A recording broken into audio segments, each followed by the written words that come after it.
அன்புடன் அழைக்கிறோம்.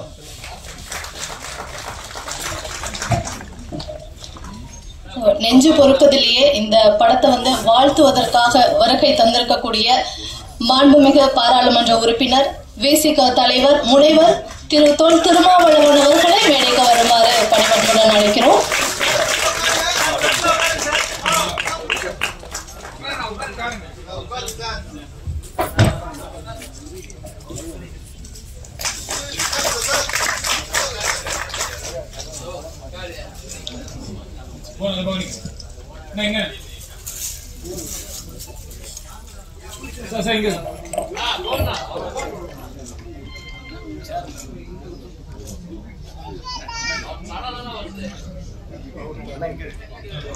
அடுத்ததாக திரைப்பட விநியோகிஸ்தர்கள் சங்க செயலாளர் திரு கலைப்புலி சேகர் அவர்களை மேடைக்கு வருமாறு அன்புடன் அழைக்கிறோம்.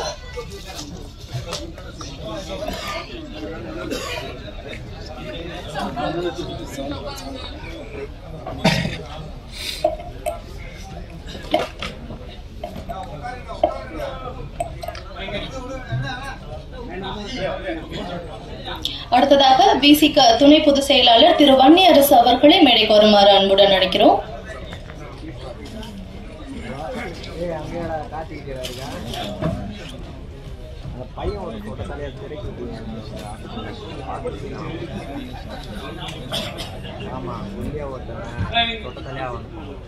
அடுத்ததாக விழாவை சிறப்பிக்க வருகை தந்திருக்கும் தமிழ் திரைப்பட தயாரிப்பாளர் சங்கத்தின் இணை செயலாளர் திரு சவுந்தர பாண்டியன் அவர்களை மேடைக்கு வருமாறு அன்புடன் அழைக்கிறோம்.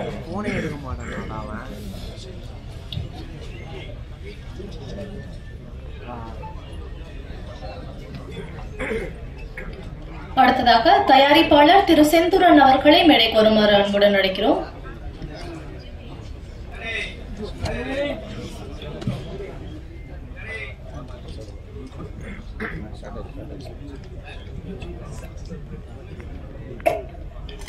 அடுத்ததாக திரைப்பட தயாரிப்பாளர் திரு ஜே.எம். முருகப்பெருமான் அவர்களை மேடைக்கு வருமாறு அழைக்கிறோம்.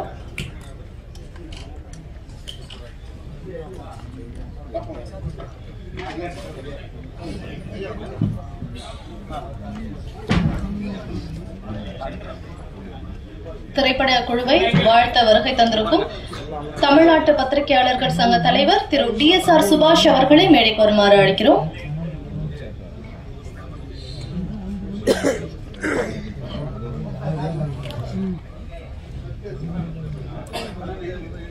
அடுத்ததாக தமிழ் திரைப்பட தயாரிப்பாளர்கள் செயற்குழு உறுப்பினர் திரு எஸ். கமலக்கண்ணன் அவர்களை மேடைக்கு வருமாறு அன்புடன் அழைக்கிறோம்.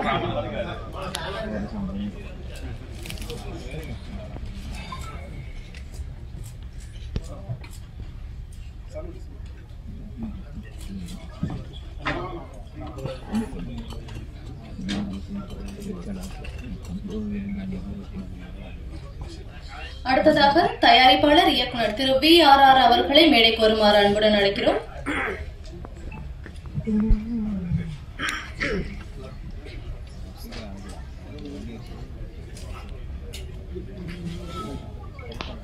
அடுத்ததாக தமிழ் தேசிய போராளி திரு முகேலன் அவர்களை மேடைக்கு வருமாறு அன்புடன் அழைக்கிறோம். அவரை தொடர்ந்து நடிகர் திரு ரென் ஜமீல் அவர்களை மேடைக்கு வருமாறு அன்புடன் அழைக்கிறோம். திராவிட ஜனநாயக மக்கள் கட்சி அவைத்தலைவர் திரு இறைக்கவி நத்தானியேல் அவர்களை மேடைக்கு வருமாறு அன்புடன் அழைக்கிறோம்.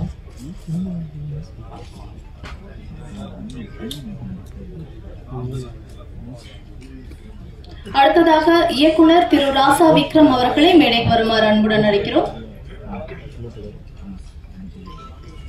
சிறப்பு விருந்தினர்களுக்கு எங்களின் மனமார்ந்த நன்றிகளை தெரிவித்துக் கொள்கிறோம். அடுத்ததாக படத்துல ஒர்க் பண்ண டெக்னீஷியன்ஸ் அண்ட் நடிகர்கள் மேடைக்கு வர இருக்காங்க.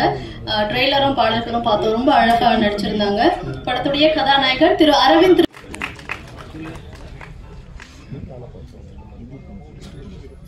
படத்தில் இருக்கக்கூடிய மற்றும் ஒரு நாயகர் திரு காளிதாஸ் அவர்களை மேடைக்கு வருமாறு அழைக்கிறோம்.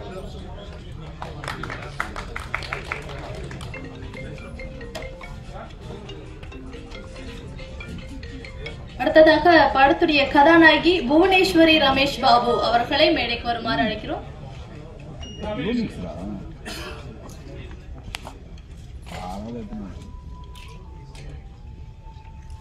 இல்லை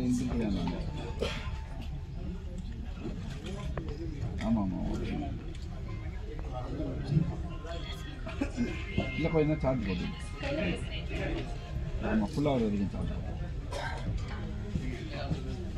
ஸோ அப்படியே நித்யாராஜ் நீங்களும் மேடைக்கு வந்துடலாம். படத்துல நடிச்ச 2 கதாநாயக நாயகி, அப்புறம் 2 பேர் சூப்பரா சப்போர்ட்டிங்கா வந்து நடிச்சிருந்தீங்க. 4 பேருமே மேடையில் இருக்காங்க.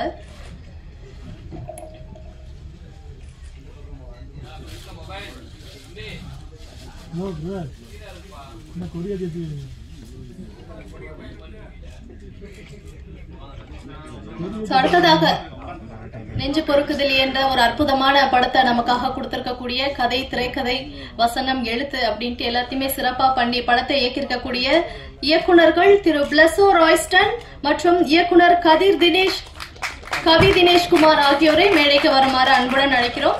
ஆக்சுவலி நீங்களே பார்த்திருப்பீங்க, இயக்குனர் அப்படின்னு போட்டு இருவர் அப்படின்னு போட்டிருப்பாங்க. அந்த இருவர் இவங்க 2 பேரும் தான். 2 பேருக்கும் நம்மளுடைய மனமார்ந்த வாழ்த்துக்களை வந்து நம்ம தெரிவிச்சுக்கலாம். பிளஸோ ராய்ஸ்டன், கவி தினேஷ் குமார் அவர்கள்.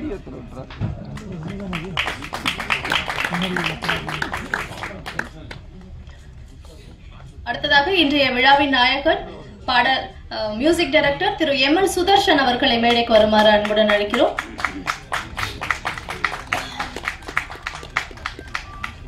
அடுத்ததாக பின்னணி இசையை நமக்காக அளித்திருக்கக்கூடிய திரு ஜெயக்குமார் அவர்களை மேடைக்கு வருமாறு அன்புடன் அழைக்கிறோம். படத்தின் ஒளிப்பதிவாளர் திரு அப்துல் கே ரஹ்மான் அவர்களை மேடைக்கு வருமாறு அழைக்கிறோம்.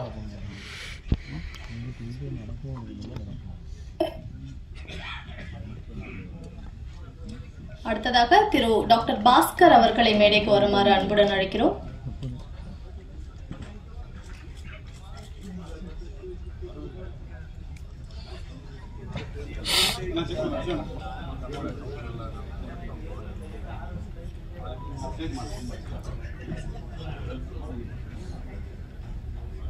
இயக்குனர் தயாரிப்பாளருக்கு வந்து ரொம்ப உறுதுணையாக இருந்த இந்த படத்துடைய இணை தயாரிப்பாளர்கள் யோபு சரவணன், பியூலா கிறிஸ்துதாஸ் ஆகியோர் வாழ்த்துறை வழங்குவார்கள்.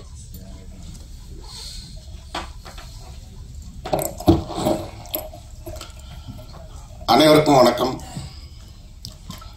மனிதனுடைய கவலையை மறப்பதற்காக உருவாக்கப்பட்டதான் கலை. கா வா லை, அதுல வா எடுத்துட்டா வர்றதுதான் கலை. என்னை பொறுத்தவரைக்கும் இந்த உலகின் முதல் கலைஞனே கடவுளாகத்தான் இருக்க முடியும். இல்லைன்னா இவ்வளவு வண்ணமயமான அழகான ஒரு இயற்கையான இந்த உலகத்தை அவரால் படைத்திருக்க முடியாது. அதனால இந்த உலகின் முதல் கலைஞனே கடவுளாகத்தான் இருப்பார் என்றார். அதனுடைய இன்னொரு விஷயமாகத்தான் இந்த மேடையில ஒரு வியத்தக்க ஒரு விஷயத்த நம்ம இன்னைக்கு பார்க்கிறோம். அது என்னன்னு சொன்னா, இயேசுவை பாராட்ட புத்தர் வந்திருக்கிறார். பாஸ்டர் கிறிஸ்துதாஸ் அவர்களை பாராட்ட நம்முடைய எழுச்சி தலைவர் வந்திருக்கார். கிறிஸ்துதாஸ் அவர்களை பாராட்ட வந்திருக்கிறார். இன்னொன்னு, அழைக்கவில்லை என்றாலும் நாம் அவருக்காக நாம் திட்டமிடவில்லை என்றாலும் அவர் இங்கு வந்திருப்பார். காரணம் என்னவென்றால் இந்த படத்தினுடைய தலைப்பு நெஞ்சு பொறுக்குது இல்லையே.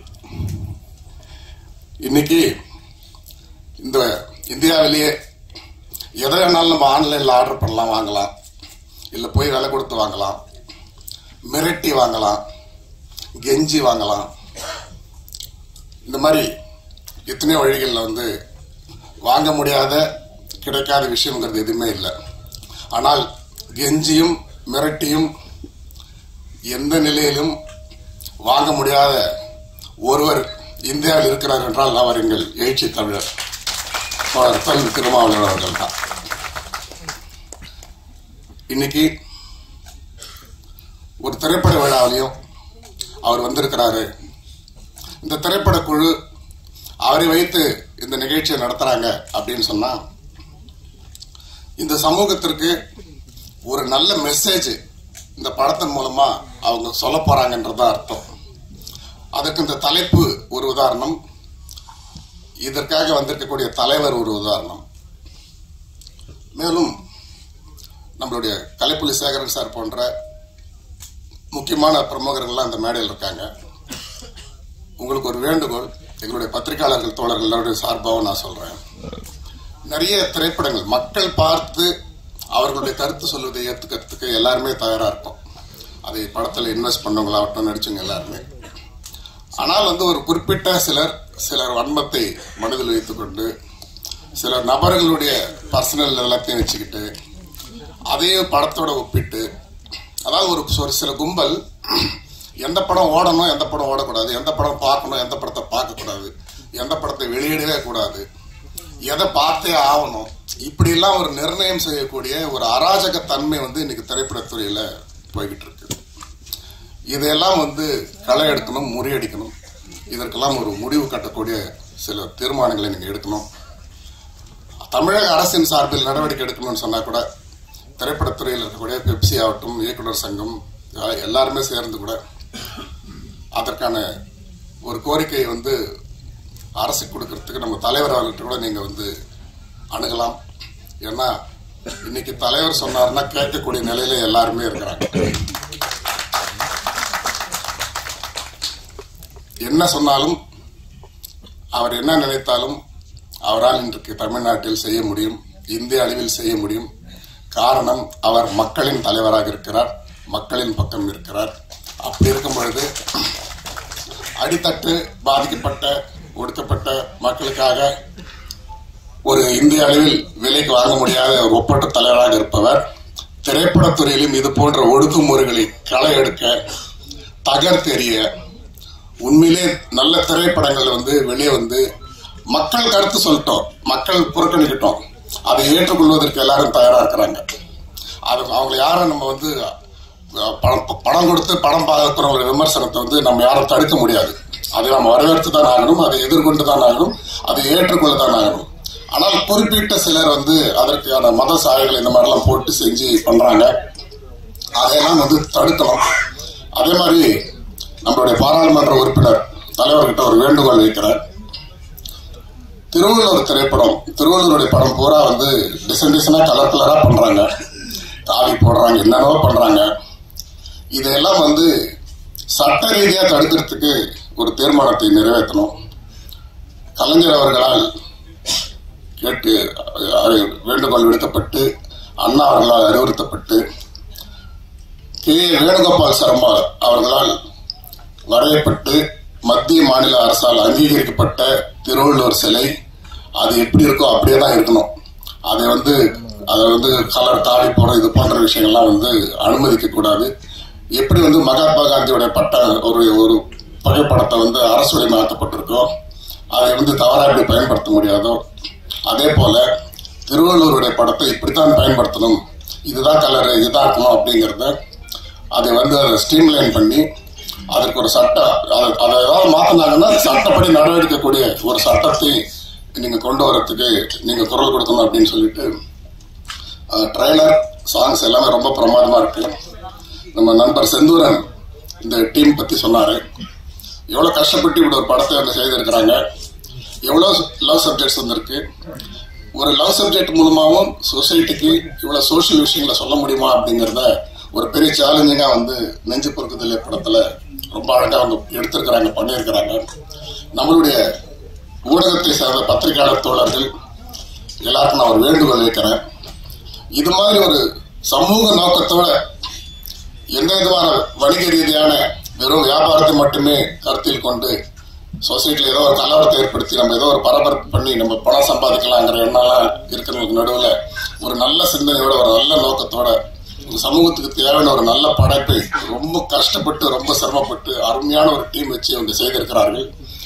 எவ்வளவு நெகட்டிவ் இந்த மாதிரி படங்களுக்கு எதிர் விமர்சனமான சிலர் திட்டமிட்டு செய்தாலும் பத்திரிகையாளர் தோழர்கள் அவ்வளோத்தையும் முறியடித்து தகர்த்தெறிந்து நெஞ்சு பொறுக்குதல் என்ற படத்தை மக்கள் மன்றத்திற்கு கொண்டு சென்று இவர்களுக்கு முழு ஒத்துழைப்பு வழங்க வேண்டும் என்று கேட்டுக்கிட்டு வாய்ப்புக்கு நன்றி தெரிவிக்கிறேன். நன்றி.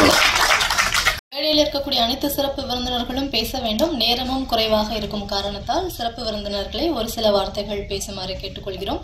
அடுத்ததாக தமிழ் தேசிய போராளி திரு முகிலன் அவர்களை பேசுமாறு அழைக்கிறோம்.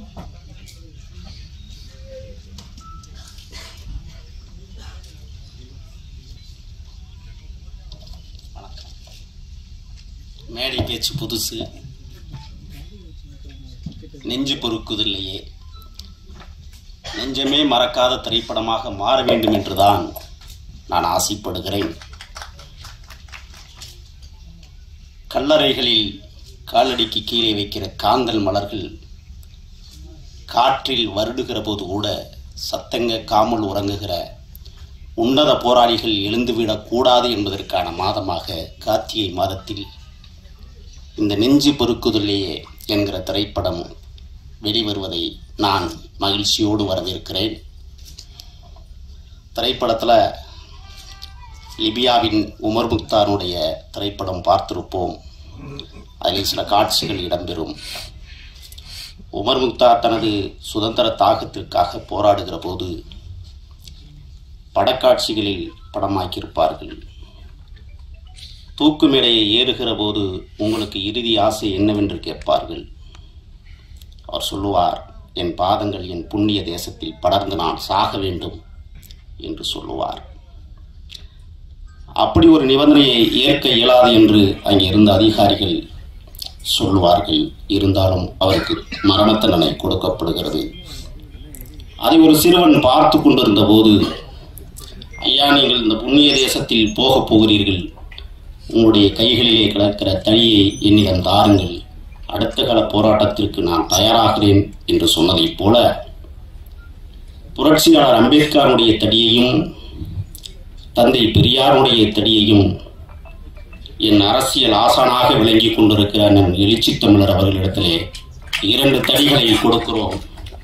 இந்த தேசத்தை பாதுகாப்பதற்கான தடிகளை அந்த 2 மாபெரும் தலைவர்கள் உங்களிடத்திலே ஒப்படைத்திருக்கிறார்கள்.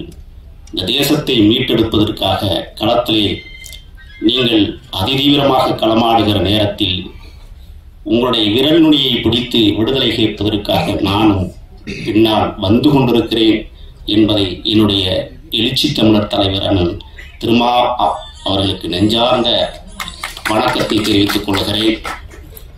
திரைப்படத்துறையின் திரைப்படை தலைமகனாய் விளங்கி கொண்டிருக்கிற என் தோழர், 20 ஆண்டுகளுக்கு மேலாக ஒரு கரம் பிடித்து நடந்த என் இளவல் அண்ணன் வன்னியரசு தோழர் அவர்களே, இந்த இசை வெளியீட்டு விழாவிற்கு வருகை தந்திருக்கிற திரைப்பட முன்னோடிகளே, பெயர் சொல்லி அழைத்து பேசினால் எல்லோருடைய பெயரையும் அழைத்து பேச வேண்டும் நேரமின்மையால் அனைவரையும் இருகரம் கூப்பி வரவேற்று சிறிய உரையை தான் சொல்லுகிறேன். மும்பைக்கு பக்கத்திலே காசாகரித்துவா என்கிற ஒரு தத்துவஞானி அடக்கமாய் இருக்கிறான். அவன் சிறுவயதாக இருக்கிற போது தாயாருக்கு உடல்நலம் சரியில்லை, தண்ணீர் தாகம் எடுக்கிறது. தாய் கேட்கிறார், தண்ணீரை கொண்டு வா என்று. ஓடோடி அடிப்படைக்கு நுழைந்த ஒரு கோலை தண்ணீரை எடுத்துக்கொண்டு ஓடி வருகிறான். தாய் அயர்ந்து உறங்கி கொண்டிருக்கிறாள். இரவு 9 மணிக்கு தாய் தண்ணீர் கேட்டால் 10 ஆகிறது, 11 ஆகிறது, நடுநிசி ஆகிறது, 3 ஆகிறது, 4 ஆகிறது, விடுகிறது. சூரிய வெளிச்சம் ஓட்டை கூரையின் வழியாக கண்களிலே படுகிறது. என்ன மகனே, ஒரு கோலை தண்ணீரை வைத்துக் கொண்டு நிற்கிறாயே என்று கேட்கிறாள். நேற்று இரவு உங்களுக்கு தண்ணீர் தாகம் எடுத்ததாக சொன்னீர்கள், ஆகையால் ஒரு கோலை தண்ணீரை வைத்துக் கொண்டு உங்களது தலைமாட்டிலே இரவு முழுவதும் நிற்கிறேன் அம்மா என்று சொன்னான். ஒரு தாயை காப்பாற்றுவதற்கு இரவு முழுவதும் தண்ணீரை வைத்துக் கொண்டு காப்பாற்றிய ஹாசாகரித்துவாயை போல என் தமிழ் தேசத்தை காப்பாற்றுவதற்காக ஒரு கோலை தண்ணீரை மீண்டும் அண்ணா உங்கள் கரங்களில் தமிழ் தாய் கொடுத்திருக்கிறார். இந்த தமிழ் தேசியத்தை எப்படியாவது காப்பாற்றுங்கள்.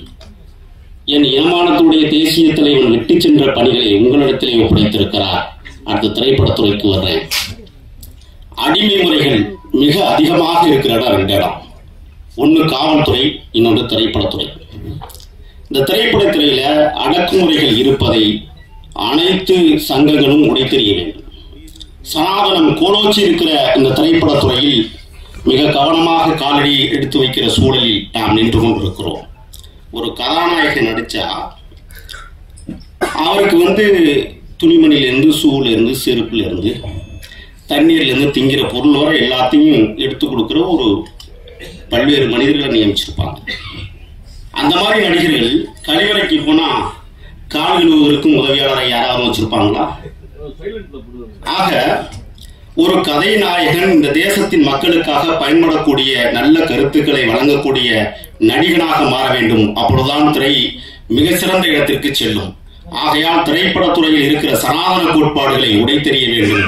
அது முதலாவது கோரிக்கையாக அண்ணன் எழுச்சி தமிழர் அவர்களிடத்திலே நான் அனுமதி பெற்று சொல்லுகிறேன். மோசமான அடக்குமுறைகள் திரைப்படத்துறையில் தான் இருக்கு. ஆகையால் இந்த நெஞ்சம் மறப்பதலை திரைப்படத்தில் பணியாற்றிய அனைத்து போராளிகளுக்கும் இந்த நெஞ்சம் மறப்பதலை மாபெரும் வெற்றியடைய வேண்டும். நல்ல இசையை கோர்த்திருக்கிறார் இசையமைப்பாளர், அவருக்கு நெஞ்சார்ந்த வாழ்த்துக்கள் நான் கூர்ந்து கவனிச்சேன். அது மட்டுமல்ல, இந்த திரைக்காவியத்தில் பின்னணி காட்சிகள் ரொம்ப அழகாக அடுப்பறையில மிளகு அப்படின்னு சொல்லி எழுதி வைக்கிற ஒரு டப்பாக அடையாளப்படுத்தியிருப்பாங்க. அப்ப எந்த அளவுக்கு அவர்கள் பின்னணி அந்த காட்சிகளை உருவாக்குவதற்கு முயற்சித்திருக்கிறார்கள் என்பதை தெளிவாக தெரிகிறது. ஆகையால் ஒவ்வொரு அசைவுகளும் இந்த திரைப்படத்தினுடைய முன்னோட்டத்தில் காண்பிக்கப்பட்டிருக்கிறது. இந்த திரைப்படம் மிகச்சிறந்த வெற்றி அடைய வேண்டும். அதற்கு உலகமெல்லாம் பரவியிருக்கிற தமிழர்களுடைய நலன் சார்ந்தவனாக நான் வாழ்த்துகிறேன். நன்றி, வணக்கம். நிகழ்ச்சிக்கு அண்ணன் தொல் திருமாவளவனை கூப்பிட்டது எவ்வளவு பெரிய பொருத்தமாக இருக்கின்றது என்பதை நான் புதிதாக சொல்ல வேண்டியதில்லை. ஆரம்பத்திலிருந்து ஈழத்திற்காக தன்னுடைய போராட்டங்களை ஆரம்பத்திலிருந்தே ஈழத்துக்காக போராட்டத்தை ஆரம்பித்தவர். அதற்கு பின்னர் ஜாதிய பிரச்சனைகளுக்காக தன்னுடைய போராட்டங்களை ஆரம்பித்தவர். ஆனால் இன்று இந்த திரைப்படத்தினுடைய கதியான ஆணவ படுகொலைக்கு எதிராக முதன்முறையாக தமிழகத்தில் போராட்டத்தை ஆரம்பித்து அதிலும் வெற்றியும் கண்டு கொண்டிருக்கின்றார். அவர்கள் இங்கு வருகை தந்தது நமக்கெல்லாம் பெருமையான விஷயம். இந்த திரைப்படத்தை தயாரித்த திரு கிறிஸ்துதாஸ் அவர்கள் மிக சிறந்த நல்ல மனிதர். அதாவது அவரை பற்றி சொல்ல வேண்டும் என்றால், இரவு பகலாக கடுமையாக உழைத்து இந்த திரைப்படத்தினை கொண்டு வந்திருக்கின்றார். நாம் அனைவரும் சிறுபட தயாரிப்பாளர்கள் என்று சொல்லுகின்றோம். ஆனால் அந்த திரைப்படம் மிகவும் சிறுபடமாக இருந்தாலும், அதாவது 1.5 கோடி 2 கோடி ரூபாய் செலவு பண்ணா சிறுபடம் என்று நம்மை சொல்லிக் கொண்டிருக்கின்றார்கள். ஆகவே இந்த திரைப்படம் மாபெரும் வெற்றியடைய வேண்டும் என்று நான் கடவுளை வேண்டிக் கொள்கின்றேன். அதே நேரத்திலே இந்த நிகழ்ச்சிக்கு இந்த படத்திற்கு இசையமைப்பாளர் அவர்களுக்கும் அதை இயக்கிய இருவர் மிக சிறந்த அளவில், அதாவது நாம ட்ரெய்லர் பார்த்தபோது தெரிஞ்சது மிகவும் சிறப்பாக இருந்தது. அந்த இருவருக்கும் என்னுடைய வாழ்த்துக்களை தெரிவித்துக் கொண்டு, நமது பத்திரிகையாளர் சங்கத்தினுடைய தலைவர் சுபாஷ் அவர்கள் வந்திருக்கின்றார். அவர்கள் சொன்னது போல நாம் அனைவரும் செயல்படுவோம் என்று கேட்டுக்கொண்டு இந்த உரையை முடிக்கின்றேன். மோகன் தொடர்ந்து திரு தொல் திருமாவளவன் அவர்களுக்கு திரு முருகப்பெருமான் அவர்கள் சால்வியை அணிவித்து கௌரவப்படுத்துகின்றார். முன்னாடி போயிடுங்க. ஃபர்ஸ்ட்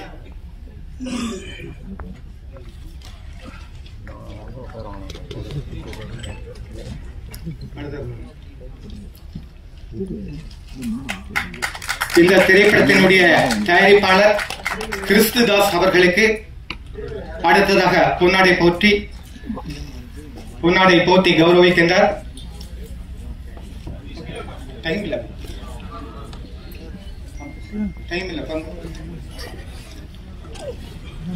இந்த திரைப்படத்துக்கு பின்னாடி நின்று மிகவும் கடுமையாக உழைத்த திரு முரளி தயாரிப்பாளர் அவர்களுக்கு பொன்னாடை போட்டி கௌரவிக்கின்றார்.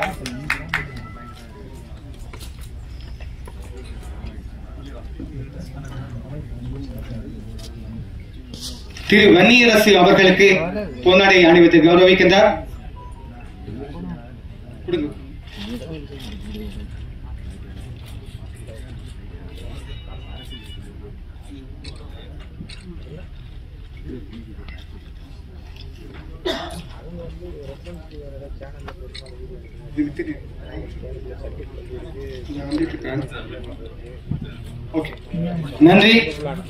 நன்றி, வணக்கம்.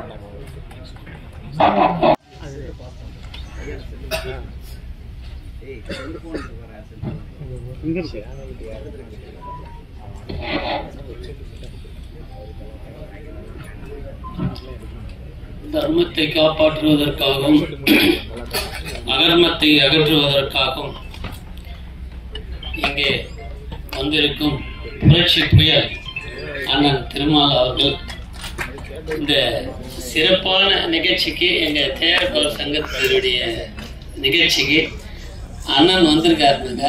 ரொம்ப ரொம்ப பெருமை. ஏன்னா அவருக்கு நிறைய ஷெட்யூல் இருக்கு, எவ்வளோ பிரச்சனை இருக்கு. அந்த பிரச்சனையெல்லாம் ஒதுக்கிட்டு நம்ம சினிமா சம்மந்தப்பட்ட நிகழ்ச்சி நடக்குது, அதுக்கு தலைமை தாங்குறாருன்னா அண்ணனுக்கு எங்கள் சங்கத்தின் சார்பாக ஒரு நன்றியை தெரிவித்துக்கிறது. அடுத்து இந்த கிறிஸ்துதாஸ் ரொம்ப எளிமையான ஒரு மனிதர், சிரிப்பு முகம். அதாவது எப்படி ஒரு வீட்டுக்கு போய் நீங்க கோயம்புத்தூர் சைடு அந்த சைடெல்லாம் போனீங்கன்னா நம்ம இங்கிருந்து போகும்போதே பார்த்தீங்கன்னா அவங்க ஃபேமிலியே கையெழுத்து கும்பிடுவாங்க. அந்த மனிதத்தன்மைன்றது என்னன்றது நான் கிறிஸ்துதாசத்துக்கு எல்லாம் கண்டுபிடிச்சேன். ரொம்ப மரியாதை. எங்க ஆபீஸுக்கெல்லாம் வந்தாரு, அண்ணா நீங்க எல்லாம் வரணும்னா நீங்கெல்லாம் நல்லா எங்களுக்கு கண்டிப்பா எந்த நேரத்துல எங்க தயாரிப்பாளர் சங்கத்துல 1450 உறுப்பினர், இந்த 1450 உறுப்பினர்களும் சரி தயாரிப்பாளர் சங்கத்துல இப்ப என்னென்ன செய்யணும், நிறைய தயாரிப்பாளர் இன்னைக்கு படம் எடுத்துட்டு ரொம்ப கஷ்டப்படுறாங்க. இப்படி இந்த சங்கத்துல கஷ்டப்படுறாங்கன்னு சொல்லிட்டு தலைவர் செயலர் நாங்கெல்லாம் அடிக்கடி பேசின்னு இருக்கோம். இது ஏதாவது இதுக்கு ஒரு ஸ்டெப் எடுத்து என்னென்ன செய்யலாம். ஏன்னா இப்போ ஒரு பாடல் வெளியிடுறோம், இந்த பாடல் ரைட்ஸ் வித்துறோம். இந்த ரைட்ஸ் விற்கிறோம்னாக்கா அவன் இது பண்ணிடலாம். அது ஒரு 3 வருஷம் வரைக்கும் தான் அவனை யூஸ் பண்ணணும். மீதி டைம்ல திரையுலகத்துல ரேடியோல டிவில எல்லாம் போகும்போது அதனுடைய பண்டு அந்த தயாரிப்பாளர் சங்க அவருக்கு சேரணும். அந்த மாதிரி இதுவெல்லாம் இருக்கு, நிறைய சில இதுவெல்லாம் இருக்கு. இப்போ யூடிபி தயாரிச்சு சம்பாதிக்கிறாங்களா, அந்த மாதிரி ஒரு 2 கோடி 3 கோடி ஒரு படத்தை எடுத்துட்டு அந்த தயாரிப்பாளர் சங்கம் அவருக்கே தெரியாத அவர் படம் பார்த்தா யூடியூப்ல ரிலீஸ் ஆகுது. இப்படியெல்லாம் சட்டவிரோதமா நிறைய நடக்குது. இதெல்லாம் கட்டுப்படுத்துறதுக்காக இந்த சங்கத்துல நாங்கெல்லாம் நிறைய முயற்சி எடுத்து இப்போ பாருங்க திருட்டி சீடி ஒருத்தனுக்கு பிடிச்சி ஜெயிலில் போட்டோம். ஜெயிலில் போட்டு இப்போ கேஸுக்கு போயிட்டு வந்தேன். ஏன்னா இந்த மாதிரி நிறைய பிரச்சனை எல்லாம் இருக்கு. இதெல்லாம் கரெக்டா கண்ட்ரோலா செய்து எடுத்துன்னு வந்தாதான் இந்த சங்கத்துல படம் எடுக்கிறவங்க எல்லாம் கொஞ்சம் பணத்தை மீறி ஏதோ ஒரு லாஸ் ஆனாலும் ஏதோ கொஞ்சமாவது பணம் வரும் அவங்களுக்கு இருக்கும். இது சில குறைகள் எல்லாம் இருக்கு. இந்த குறைகள் எல்லாம் நாங்கெல்லாம் சேர்ந்து அண்ணன் இந்த குறைகள் சொன்னேன். ஏன்னா இன்னைக்கு அண்ணன் சொன்னாருன்னா கண்டிப்பா அந்த வேலை ஈஸியா முடியும். அதுக்காக எங்களுடைய சினிமா சம்பந்தப்பட்ட சங்கம் நாங்க எல்லாரும் சேர்ந்து அண்ணன் நாங்க ஒரு மனு கொடுக்கலான்னு இருக்கோம். அண்ணன் எப்பவுமே சரி எதுக்கும் தயங்க மாட்டார், போல்டா பேசுவார். நான் நிறைய மீட்டிங் எங்க ஆற்காடாருக்கு ரிலேட்டிவ் தான் நானு. பட் இருந்தாலும் அண்ணன் நான் அடிக்கடி சந்திப்பேன். எங்க ராணிப்பேட்டில் எங்க காந்தி அண்ணன் வீட்டுக்கெல்லாம் அண்ணன் வருவாரு. ரொம்ப மரியாதை, எளிமையான மனிதர். யாருன்னா எங்க அண்ணன் மாதிரி நான் பார்த்ததே இல்லை. சிம்பிள், எந்த ஆடம்பரம் இல்லை, எந்த ஒரு இதுவும் இல்லை. இப்படி ஒரு மனிதனை பார்க்கனாக்கா உண்மையில நான் என்னை பத்தி நான் பெருமையா பேசல, ஒரு காந்தி மாதிரி தான் அண்ணன். ஏன்னா எல்லாத்தையும் தட்டி கேட்டு ஒரு உரிமையை இன்னைக்கு வாங்கி கொடுக்கணுனாக்கா அண்ணன் திருமால் நல்லா சரி. ஏன்னா அவரு நான் தெரியாதவருக்கு, பட் அவரை பத்தி நான் நிறைய ரொம்ப சந்தோஷப்படுவேன் அண்ணனை பத்தி. இப்போ இந்த திரைப்படம் வெற்றி பெறணும்னாக்கா நீங்க அனைவரும் ஒத்துழைக்கணும். நம்ம இதுல ஜாதி மதம் வேறுபாடு இல்லாம இந்த படத்தை நம்ம பார்க்கணும். பத்திரிகை நண்பர்கள்லாம் நம்ம படத்தை பத்தி கொஞ்சம் நல்லா எழுதுங்க, அதாவது உண்மையை எழுதுங்க. எழுதி எங்களுக்கு எல்லாம் ஒரு ஊக்கத்தை கொடுங்க. ஏன்னா எங்களுக்கு டைம் இல்லை, ஒன்றும் நிறைய பேசலாம். எல்லாரும் என்னுடைய நன்றியை தெரிவித்துக்கிறேன். நன்றி. VRR அவர்கள் பேசுவார்கள்.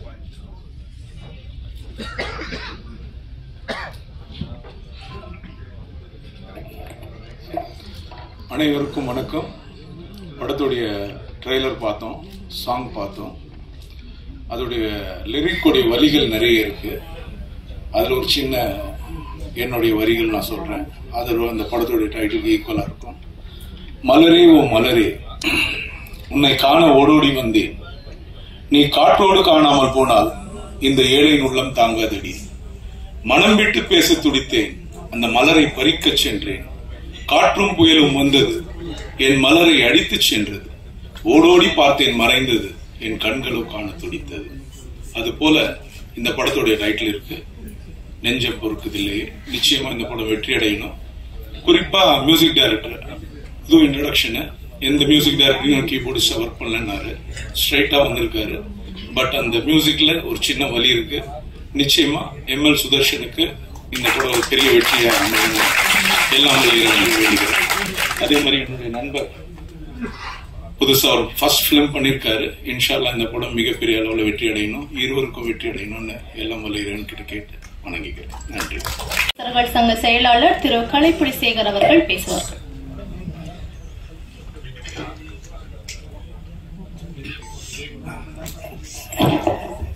என் நாடி நரம்புகளில் பின்னி பிணைந்திருக்கிற ரத்த நாளங்களில் குதித்து ஓடிக்கொண்டு இருக்கின்ற குருதி அணுக்களில் குடியிருக்கும் என் தாயை தவளையரின் திருவடி வணக்கம். நான் விரும்புகின்ற நேசிக்கின்ற சில தலைவர்களில் முக்கியமானவர் தான் திருமாவளவன். அவரை ஏன் நேசிக்கின்றேன், ஏன் விரும்புகிறேன் என்று பல காரணங்கள் இருக்கின்றது. அவர் பேசுகின்ற பேச்சு அனைத்தும் ஆவணம் இல்லாமல் எந்த தரவுகளையும் அவர் கூற மாட்டார். ஒவ்வொன்றிலும் தரவுகள் இருக்கும்.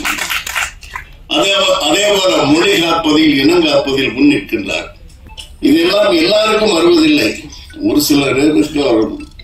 அந்த சில தலைவர்களில் ஒரு தலைவர் தான் மதிப்புக்குரிய விடுதலை சிறுத்தைகள் இயக்கத்தின் தலைவர் திரு திருமாவளவன். நான் என்னோட நினைச்சு பேச வேண்டியது, நான் தலைமை தாங்கி இருக்கிறேன். இந்த பூரா எல்லாரையும் நான் வரவேற்று பேசணும்.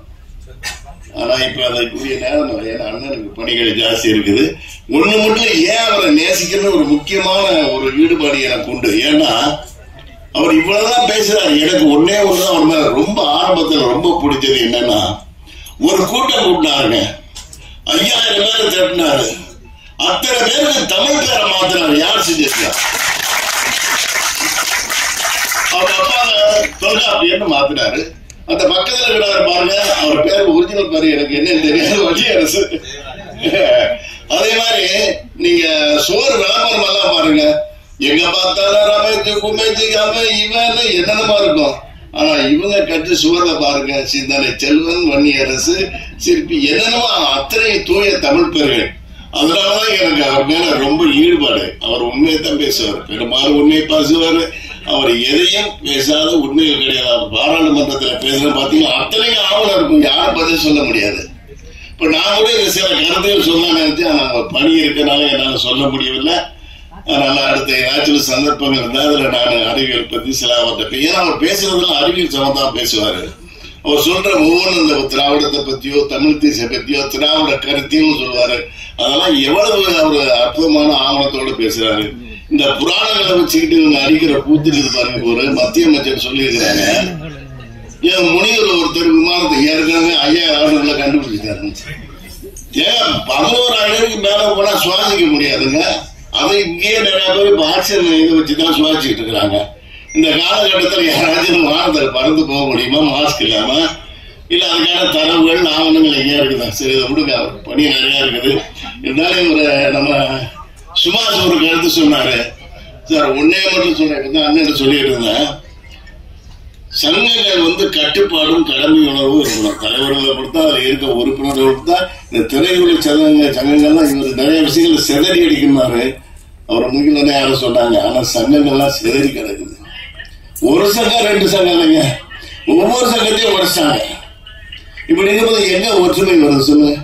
நம்ம என்ன செய்யறது? அநியாயம் நடக்குது. கமலக்கண்ணன் சொன்ன மாதிரி எல்லாம் நடக்கத்தான் செய்யுது. யாரு காப்பாத்துறது? அரசியல்வாதி நீங்க திருந்துவாங்களாமான்னு. இப்ப எனக்கு தெரிஞ்சு ஒவ்வொரு நடிகருக்கும் நடிகைக்கும் கூட வர ஒரு உதவியாளர்கள் சம்பளம் ஒரு காட்சிக்கு 60000 ரூபாய் ஆகுது. இதை கொடுக்காதீங்கன்னா கேட்டுருவாங்களா? சம்பளத்தை குறைச்சு கொடுத்துருவாங்களா?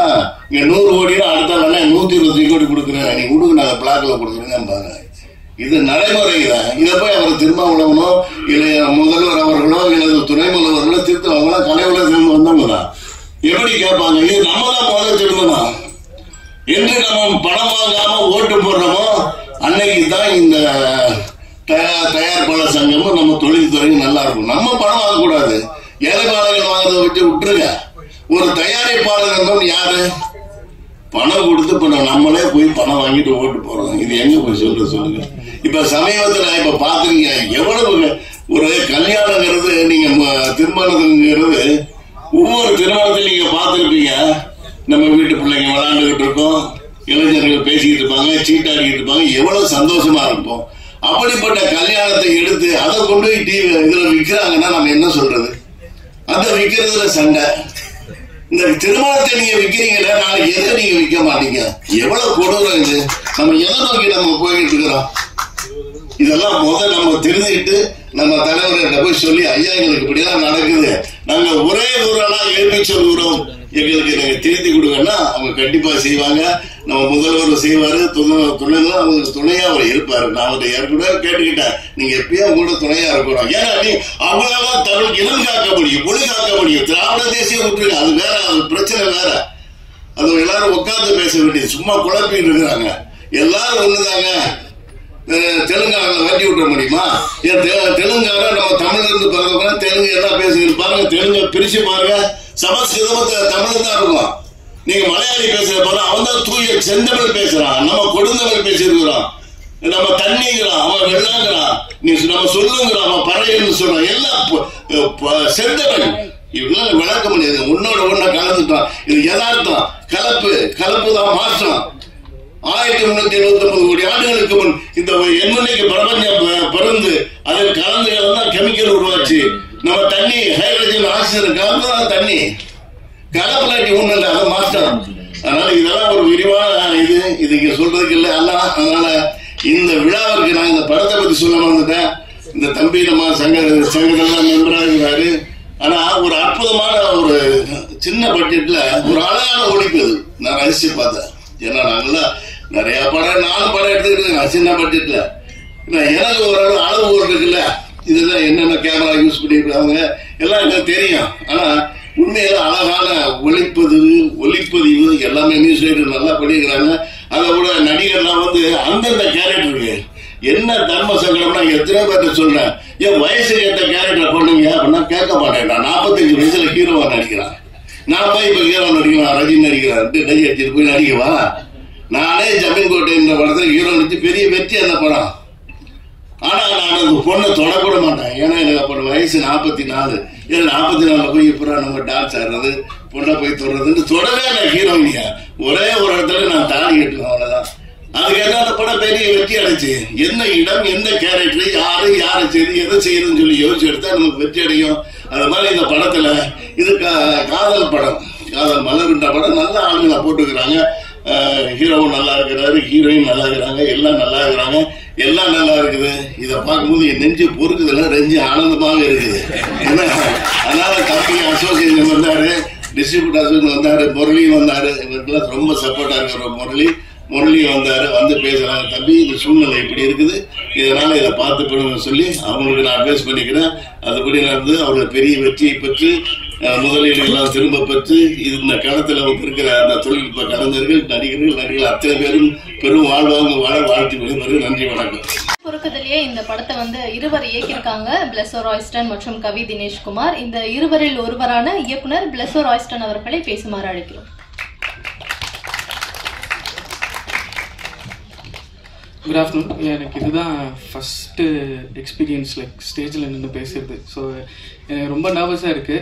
ஏன்னா இவ்வளோ முன்னாடி நம்ம ஒரு சின்ன சின்ன பாட்டு இதெல்லாம் நம்ம வீட்டில் உட்காந்து பண்ணி பார்த்துப்போம். ஆனால் இது எனக்கு ஃபர்ஸ்ட் டைம் நம்ம ஒரு பண்ண படம் இங்கே இருக்குது, இத்தனை பேர் பார்க்குறீங்க, என்ன உங்களுக்கு தோணிகிட்டு இருக்குன்னு தெரியலான்னு எனக்கு நிறைய தோணிக்கிட்டு இருக்கு. என்ன பேசணும்னு எனக்கு தெரியல, ரொம்ப நர்வஸாக இருக்கேன். நான் முதல்ல அண்ணன் நம்ம தலைவர் திருமாவளவன் ஐயா நான் போய் பார்க்குறப்ப எங்கள் மனசில் ஓடிக்கிட்டு இருந்தது ஒரே ஒரு விஷயம் என்னன்னா, எனக்கு இதுதான் முதல்ல கிடைச்ச வாய்ப்பு. ஒரு 10-12 வருஷம் ரொம்ப கஷ்டப்பட்டு பண்ண படம் வாய்ப்பு கிடச்சி. அப்போது நம்ம ஈஸியாக ஒரு லவ் ஸ்டோரியோ இல்லை ஒரு ரோம் காம்பி அந்த மாதிரியான ஜேர்னல்ஸ் நம்ம செலக்ட் பண்ணியிருக்கலாம். பட் அடுத்தது கிடைக்குமா கிடைக்காதுன்னு தெரியாது.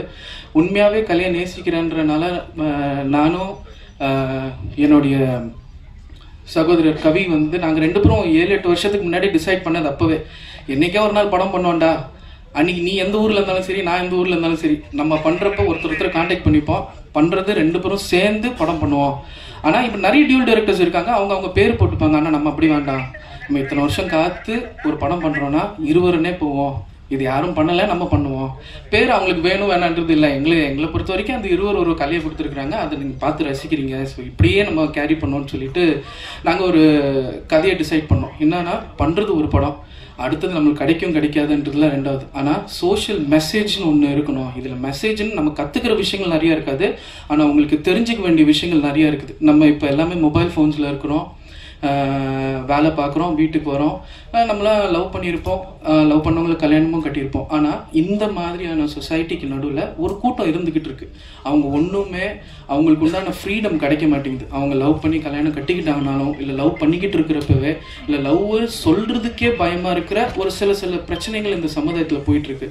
ஸோ நாங்கள் டிசைட் பண்ணி எப்படின்னா ஒரு ஒரு ஒரு குளோபலாக நடக்கிற இஷ்யூ, இது வெறும் தமிழ்நாட்டையோ இந்தியா மட்டும் கிடையாது, இது உலகம் ஃபுல்லாக நடக்கிற ஒரு குளோபல் இஷ்யூவை நம்ம கொஞ்சம் ஒரு எக்ஸ்பெரிமெண்டலாக ஒரே ஒரு வீட்டுக்குள்ளே சொல்லுவோம் அப்படின்னு சொல்லிட்டு தான் டிசைட் பண்ணது.